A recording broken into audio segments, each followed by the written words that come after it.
Hello, and welcome to Black Marriage Therapy, BMT for short. Here we become students of marriage in order to create healthy, long lasting relationships. I'm your host, Kristen Smith, and in today's episode, we discuss attachment styles and how they have affected our relationship.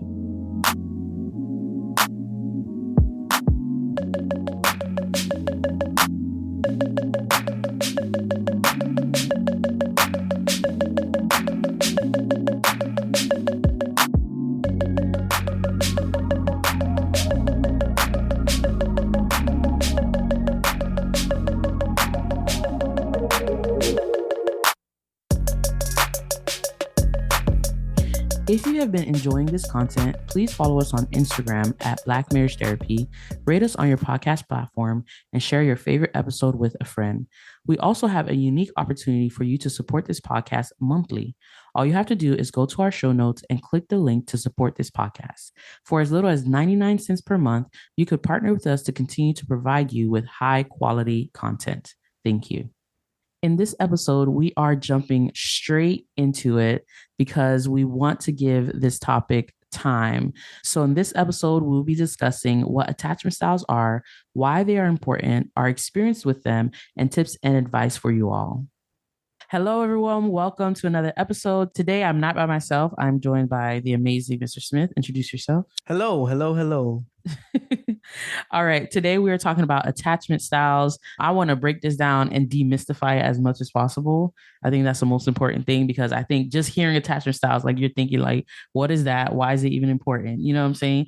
So we're talking about attachment styles and our experience with them and how it still affects our marriage even today. Yes, and how understanding your spouse's attachment style is very, very advantageous for you and how it helps you guys in the everyday, day to day. So now Junior, I think, is more of an expert on this. I've learned it and I know about it, but I think Junior has done more research on it because maybe I be getting on his nerves. Because I think he recently just came up to me and was just like, "Oh, I read this book and this is what's going on, and you're an island and I'm a wave," and I'm like, "What? Speak English?" But I got to explore it more in depth as well because I know it, but I need to know it more for myself. But it's been affecting our marriage, so let's talk about it. First and foremost, what are attachment styles? Junior, I'm gonna let you go ahead and break them down. Okay, yeah. So attachment style is basically how you like to connect to people that you're in relationships with. And so we have these big moments in our life where we have really pivotal attachments. The very first one that everyone likely experiences is their attachment style to their parents.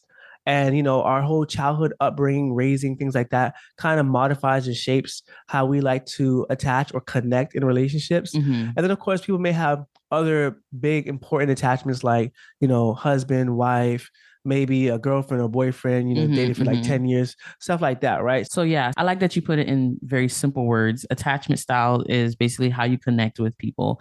And I want to talk about more about the parents and our first major attachment, but let's just like quickly go over the three major attachment styles. Yeah, so three major attachment styles, pretty easy. The first one is anxious. That's what they call it, anxious attachment style. I don't fully like that term anxious, but I guess I'm saying that because I am that attachment style. Exactly. And basically what that means is whenever there's distance in a relationship, that produces anxiety in you. So it makes you a little bit insecure of your footing in the relationship whenever there's distance. Not that you're always feeling that way, but when you start to perceive some distance, you feel anxious, and that naturally that makes you the pursuer.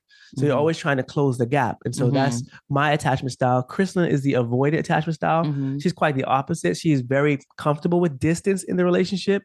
Okay, it doesn't mean everything is, burning over. And she would have to remind herself to actually get out there and connect, right? Put herself out there. And the last one is the secure attachment. And as I was telling Kristen, I feel like it really is just a mixture of both and timing, understanding when you need to pursue, understanding when it's okay to be by yourself. That really is a secure attachment. And I think the best way to learn that is to have that model to you. And so as kids, the secure attachment has to be modeled to us so that we can understand times for us to pull away, times for us to pursue, and do that in a healthy relationship to each other. So this is a perfect time to explain how that starts in the parent-child relationship, because that's where it first begins. So the perfect example of this is that when you have a baby, if you're a parent out here, you know what I'm talking about, or I think any person who has dealt with a baby, right? When a baby cries, Making everyone happy on vacation isn't easy, but you know what is? Going to Aruba.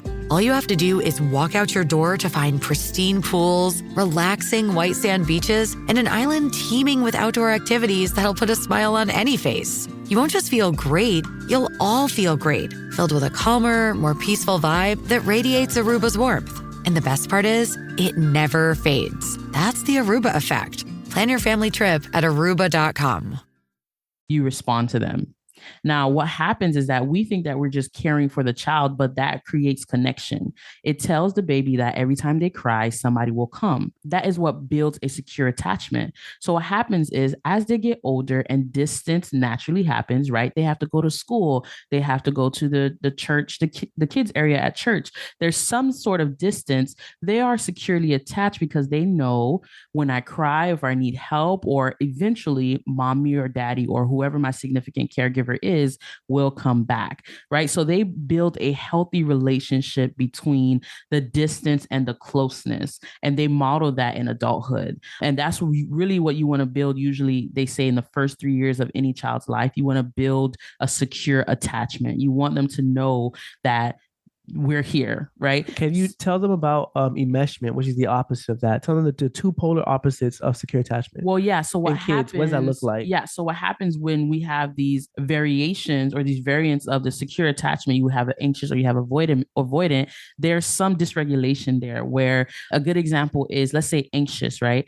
Sometimes the parent comes, sometimes the parent doesn't come, right? So that kid doesn't know when their next connection is going to come. So they become insecure, right? So this may come with, parents who are aggressive, abusive, in abusive homes and things like that. It's just like the parent is so inconsistent that it makes a child anxious. So now the child is like, that may spawn in them. And so it's different for every person how they react to that, right?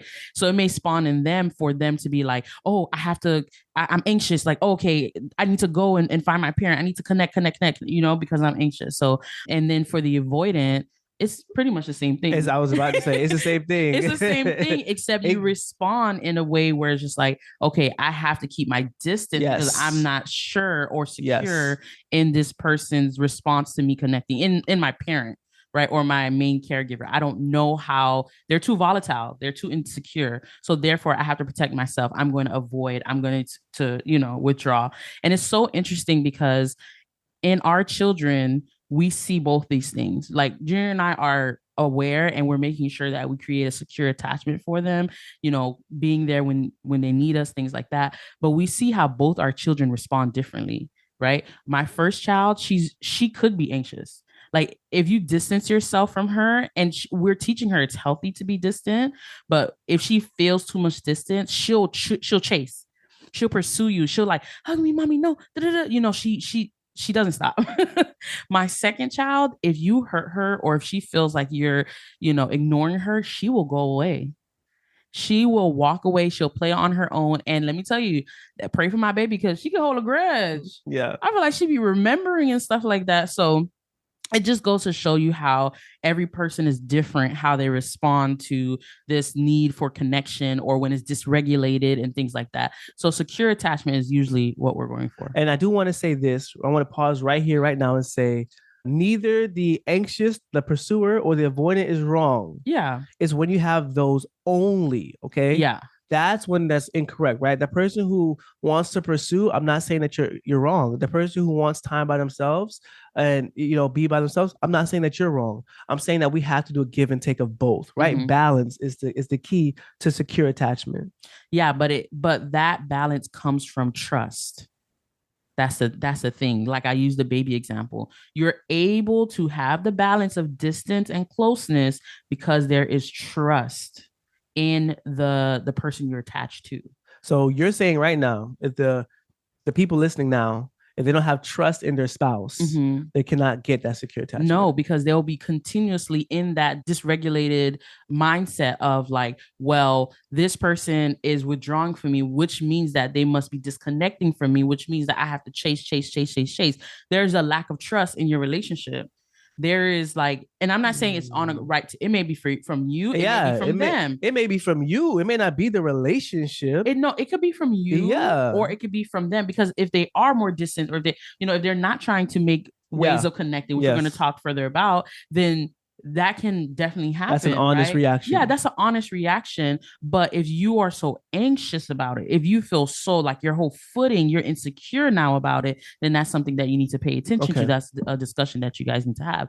If you are the avoidant person, the same thing is true. It's like, I don't need to connect, or I don't want to connect because I'm afraid. Like, I don't know. I don't trust that person enough. Like, they seem, either me, it could be my perception, or the person, but it's just like, I feel insecure. Will I be loved? Will I be received? So I'm like, oh, I have to just avoid. I have to just get. I would even go so far as to say I want to protect myself, and I feel that I know I take care of myself the best. Yeah. So that you see a lot of men like that, or even you were like that, where you came self-sufficient almost, where it's like, I don't need to kind of hang out with you because I can hang out by myself. Yeah. So, it doesn't help that I'm introvert. I like the shows that I like. You don't like them, so how about you go do your thing and I do my thing? But that's not going to work because we do need to make time for one another to connect. So, yeah. So you can see already in our standard definitions and explanation why it's so important in relationships. And this is why we want to talk about it, because the things that happen to us in childhood, the ways we've learned to connect, directly affect our relationships and our marriage. And it doesn't go away. The good news is, and we're going to talk a little bit more about that, is that whatever you start with, if you start with anxious or avoidant, you can grow out of that. You can grow into secure attachment.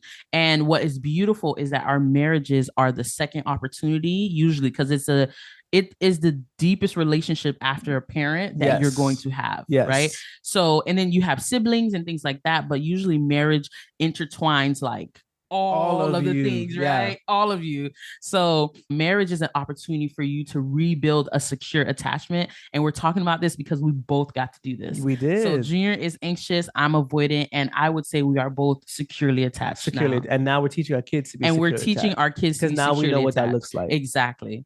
So let's go more into detail with our attachment styles and our experience with it. Yeah, so I'll start with my attachment style. Like I said before, is more anxious. And whenever I perceive distance, right, I would pursue, I would chase. And so as a man, I think I was also told by society that that's okay and that you should never be pursuing me. And so I really didn't see any problem with it. I didn't see any problem with it. I didn't see any issue with it, right? Just like how you said you never felt any issue with being by yourself all the time, even though we're married. And so it's not until I started to upset you with things that I took to be distance and things that I took to be like actions that were disrespectful by you, things that I thought was a problem that really weren't. And that's why I kept on saying perceived distance, because I would perceive distance in anything. That's the biggest issue that I had with that attachment style. Okay. Is that, it's never enough. And it's really taxing on the spouse. I felt that, yeah. Yeah, because for me, if I'm anxious, anything can set me off. And I'm always looking for more and more and more and more and more and more. And so that quickly became a problem because that can come across as needy. That can come across, if I'm upset, that can come across as me coming at you, talking out the side of my neck, right? That can come across as me blaming you for something that really you got nothing to do with. It's really work that I got to do on myself. So yeah, when I started to see some of those negative things pop up from being the pursuer, and also, one major thing that I also wrestled with was like, how come you don't pursue me as much as I pursue you? And, it wasn't until you spoke to me and told me like, hey, it's a lot that you require of me. I realized, hey, maybe I don't need to be pursuing 100% of the time. Maybe I can work on myself to spend time by myself. Kristen loves her space so much. Let me go see what my space is looking like. And I look at my space, I got nothing. I got nothing to do. I'm twiddling my fingers. But over time, I found so much security in our relationship that I'm not as anxious anymore. And I understand your attachment style. So even if you do get some distance, I understand, just like how you said with the parent, you're coming right back. Yeah. You'll be back. Yeah. And it's also healthy for me to give you that space. And guess what? It's healthy for me as well to get some of that space. Yeah. Right. And so it's been great. I've been learning so much more about myself, giving myself time to reflect on my attachment style. And so, yeah, I love it. This episode of Black Marriage Therapy is sponsored by BetterHelp. One of the things we always say on this show is that a healthy marriage begins with healthy individuals. One way to work on your growth is through therapy. My marriage was being affected by things I was going through on a personal level, but attending therapy helped me to work through my issues, which benefited my relationship positively. Therapy can be a place to work through the challenges you face in all of your relationships, whether with friends, work, your significant other, or anyone. If you would like to make a difference personally and in your marriage, give BetterHelp a try. It's entirely online, designed to be convenient, flexible, and suited to your schedule. Just fill out a brief questionnaire to get matched with a licensed therapist and switch therapists anytime with no additional charge. Become your soulmate whether you're looking for one or not. Visit betterhelp.com/blackmarriage today to get 10% off your first month. That's BetterHelp, HELP.com/blackmarriage. So for me, I am the avoidant one. And essentially what the avoidant one is, and I think for a long time, I prided myself on being avoidant because I was telling myself, well, I don't need anyone. Yes. Which got me in a lot of hot water emotionally because that turned out to be so not the truth. And I think the main thing with avoidant is that when I sense trouble, when I feel like the relationship is not secure, I become a recluse. I go into myself to protect myself. And that is how I avoid. That is how I become, I distance. And it's interesting because something that you said that, when you feel anxious, you pursue me. And what you tell me essentially is that I need you to feel secure. And I can feel that. And once I feel that, that makes me like want to run away because I'm like, that makes me anxious. Like it makes me not want to connect with you because I'm like, I don't want that level of pressure and I don't want to feel like you need me to be secure. Right. And I don't want to have to need you because if I need you, that means you might hurt me. And if you hurt me, that means I might have emotions I can't deal with and all those things. And that's really where I think the avoidant comes from. And so an easy way that we talk about this is the distancer and the pursuer. So if the attachment styles, maybe the lingo is too much for you, you can just think about it in a way of, am I the distancer or am I the pursuer? And usually most relationships have either a distancer and a pursuer. And I was the distancer. So the closer Junior got, the more I had to run away. Now, what's interesting is that I think I'm still growing a lot in this area, but I've come a long way. Sometimes I just get distant because also my personality. So I'm also an introvert. So now my distance is not because I'm afraid of the relationship or I'm afraid of talking about hard things or avoiding hard things. It's more just like, oh, I got a lot of things on my mind. Let me go and take care of it. Let me go and just be by myself. And I'm learning now to communicate better and to talk to Junior and say, oh, this is what I'm noticing. This is what I'm experiencing. This is what's happening. And also working on remembering and reminding myself to pursue Junior also, to let him feel loved in that way where it's just like, whether it's sexually or intimately or date nights or like noticing that he's doing well or, that he's been helpful or whatever that thing is, that is something that I'm working on now. So that is our attachment styles and kind of, how we act in our marriage, how those attachment styles make us behave. Now, we wanted to give you guys some real specific examples. A perfect way is through communication, right? Yeah. Communication. And I want you guys to really like listen for these things because these are things that you may be doing that may be frustrating you in your relationship. That may be a telltale sign that it's a difference of attachment styles. And maybe this is how you should address it, So communication, I'll let Junior start with how his communication looks with the anxious attachment. So remember, attachment styles is how you connect in a relationship. And these things like communication, intimacy, conflict, these are things that happen in relationships. So of course it's going to affect this. I mean, come on. So for me, as you can guess, my attachment style was anxious. So in communication, I needed her answer right here and right now. Yes. Right. I couldn't allow any time to pass or lapse in conversations. Like now we have it where she can go off and in a reasonable time, she can come back to me. That was not possible in the beginning when I didn't have a good understanding of my attachment style. And so that's how it showed up in communication. Everything had to happen the day of, the moment of, and on my timeline, honestly. And so I would also, control when the conversation starts, when the conversation ends, everything about that, right? And that would really pigeonhole Chrislyn. What about, because I'm curious about this, what about like the pestering? What pestering? You guys so much better with this. I wasn't aware. Yo, okay. That there was pestering. Yo, really? Really? Because there's sometimes not only do you want the answer now, but you are like asking a million questions all in the same moment. Oh, okay. That's not really pestering. What that is? I'm calling it pestering. Yeah, well, it's not. What that is that I don't understand why you can't give me an answer right now. It's so clear to me, and I could talk about it right now, but yet you need all this like prep time. And so what I'm trying to do by asking you a lot of questions is trying to get you there quickly. So I'm like, you know what? Almost like, but you're overwhelming me. Yeah, exactly. That's what ended up happening. But I was trying to present in different angles, add different examples, get you think about this, will help you think about that, which will help me get my answer faster. But in reality, it was really just overwhelming you. So yeah, not pestering. Oh, okay. Sorry. Okay. Yeah. How does it show up for you in intimacy? Intimacy, I think the problem with avoidant, and I want to not say too much here, but I'm gonna save it for my tips. Okay. Is that a lot of this stuff happens within your head. And so a lot of this stuff doesn't even have to leave your lips and doesn't have to become an action. Okay. So with intimacy, of course, I want to connect. So what that means, same thing. I want to command when we're intimate. And that means whenever I have that feeling, I need it right here, right now. Hot and ready, Little Caesars, right? But you're way more than $5.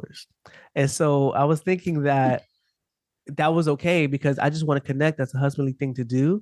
And plus, in my soul, I felt I needed some connection. I felt that there was some distance.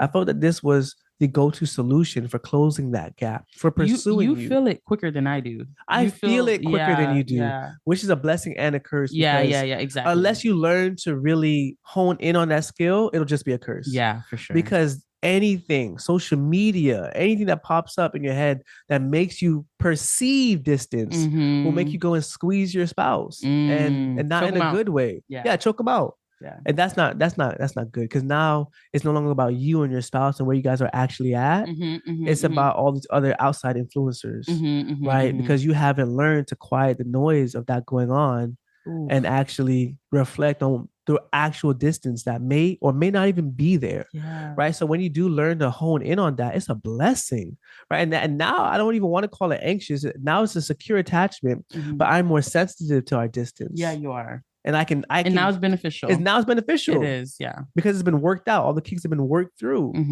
And so yeah. So for me in communication, it shows up in avoiding. Right. It shows up as a lack of communication. It shows up as me going into myself and going into my head, which also came with telling stories in my head, because I have to make sense of it for myself. Right. Because I'm avoiding the situation. So I take whatever issues that we're having or whatever I'm experiencing. I kind of just fill in the gaps for myself. I process it out for myself, and I take action on that, whether that is a cold shoulder, whether that is passive aggressiveness, whether that is just pure distance, where it's just like, I'm going to withdraw. I remember having arguments or conversations where I'm disappointed and I will literally say to myself, like, all right, no problem. You won't hear from me again. Like, I'm going to go away now. I'm going to disappear. And that's really what the avoidant attachment style is. If you heard or said something like that to yourself, you may be the avoidant type. So I would say also in the intimacy side of the avoidant attachment or the distancer, there was, I think in the beginning, a fear of intimacy, right? A fear of closeness. Because the last time somebody got close to me, they disappointed me. They did not show up for me. So I don't want to get close. I'm going to distance myself from that intimacy, right? So that would look, sexually or like even emotional intimacy, all the different forms of intimacy. I just kind of want to protect myself. I kind of want to do my own thing. I want to be the lone shark, lone ranger, whatever, right? Because I am the safest thing I know. I am the safest place I know, no other person. So even in intimacy, that's what it looks like. It looks like me protecting myself and not having that fear of intimacy, but also there was a fear, and I had to explore this a little bit later on, where I realized that when I pursue, and I think most men know this to be true, but maybe women don't experience it as much. When I pursue, there's a fear of rejection. And when that rejection comes, then I have to feel that hurt again. Right. So, especially as an avoider, it's easier for me to be like, no, I'm not going to pursue because I don't want to feel that rejection. I don't want to deal with those emotions. So it's just easier for me to not be the pursuer, or like whether sexually or emotionally or anything like that.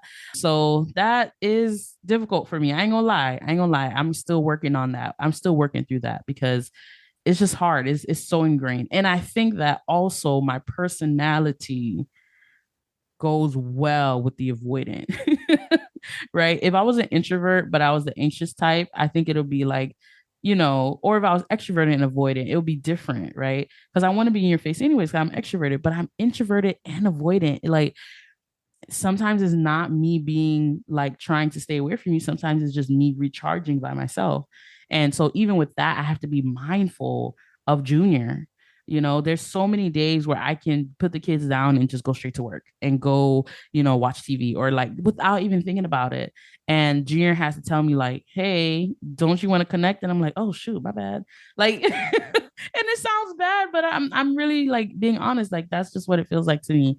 So we don't want to leave you guys here on a cliffhanger. Of course, we've explained the attachment styles and our experience with it. So we definitely want to leave you guys with tips that we have learned personally that will help you to be aware of your attachment style, and also how to work through it so that your marriage can be stronger, and that you can move towards a secure attachment. As we said, even if you started bad in childhood, marriage is an opportunity for you as an adult to build a secure attachment. So I think the best way to build a secure attachment is for both of you guys to be mindful of yourselves, right? Your attachment styles and the attachment style of the spouse, right? And then after that, after being mindful of yourself and your spouse, we want consistent action over time. By us being consistent in our actions over time, remembering to consider the other spouse and remembering that we have things to work on ourselves, I think over time that's going to build a secure attachment. So yeah, doing the consistent action over time is what is going to build trust. So if you go right back from the beginning, what we talked about with the baby, it's the same thing, right? You want to consistently come back. You want to consistently connect. When you do that over time, it builds trust. It tells the baby, or in this case, your spouse, that you don't have to worry whether I'm away or I'm close. You know that I'm always going to be here. Right. So it's that same thing. And I think you said it perfectly. That is really how, in a very simple way, how you build a secure attachment. You know what your attachment styles are. You know your weaknesses and your strengths with that attachment style, and you know your other spouse's attachment style. And with that mindfulness, you guys consistently work on building that connection. And we can tell you from experience that over time, you will be more secure, where you know how to have distance and be by yourself. You know how to come and be close. And this is something that you'll see in secure adults. They know how to connect, right? And if they don't connect, it's not the end of the world. And that's how you know. Just look at your friends, maybe a family member, anybody around you who you feel like, wow, like this person is really like, what's the word? Grounded? Yes, grounded in a way, right? That is the person who is securely attached. So yeah. So tips and advice for the specific attachment styles. You want to start? Okay. So this first tip goes for both anxious and avoidant. Just do your research. There's so many videos on YouTube. You can learn more about yourself. I think learning about yourself is the best help because it's going to help you and help your spouse, right? So for the self-work for the person who's anxious, I mean, you guessed it. You're going to have to learn how to be able to be secure in yourself. Be secure by yourself. And we're not saying that you have to become 100% fully self-sufficient, but what we're saying is that you don't always want to be looking to your spouse to reassure you. Okay, so if you can find other ways to reassure yourself of the relationship, like I said before, the words don't have to leave your lips every time you feel or perceive that distance. You want to check what you're feeling first before you go shooting off at the mouth, making accusations or reaching for your spouse, right? Because sometimes our anxiety plays with us. Let's just be real. Sometimes we perceive things that are not there. Now, if you do have that distance that you feel that there is, right? I think being able to tell your spouse how to reassure you, I think that's a great thing to do. So, for example, let's say my wife and I in conflict, right? She says that she needs some time away. I think sometimes when she takes the time away, that's when the anxiety in me begins to build because, like, hey, what's going to happen? She's mad at me, right? I'm anxious about it. But I found out that just letting her know, hey, babe, I'm going to give you the time that you need in order to come back to me and we can talk openly and honestly. But if you could reassure me about how you feel about our relationship, or if you could reassure me a quick statement about, you know, your love for me, that'd be great. Right. Then I can silence that voice in my head that's trying to make me go crazy. And so knowing ways for you to be reassured in the relationship is a great thing for you to know and for you to tell your spouse that at any time when you need that reassurance, and it's not just in your head, but you actually do need that reassurance, they can give it to you. Also, learning to be by yourself for me was the biggest journey for me. That was it was a big learning curve. And learning to be okay and by myself. And so I really was grateful to have a wife who is a pro in this. And she really helped me just learn how to reap the benefits of being by yourself. And so for that person who is learning to be by themselves, please take it slow. Give yourself grace, right? And take the time to really figure out what it is that you like. Don't copy what you see other people doing. Take the time to figure out what it is that really brings you peace, brings you joy. And so that you can begin to enjoy that time by yourself as well, not just watching the clock as you give your spouse the time that they need. That's good. That's good. And I think that distance creates fondness. You get to come back and be like, oh, I missed you. Like, I love you, like, and it's a good thing. Distance is a good thing. It doesn't have to be a bad thing. So definitely my tip for the person who is avoidant is we often live inside of our head. We often create a bubble or a wall that protects us. So the number one tip I would say is you need to communicate.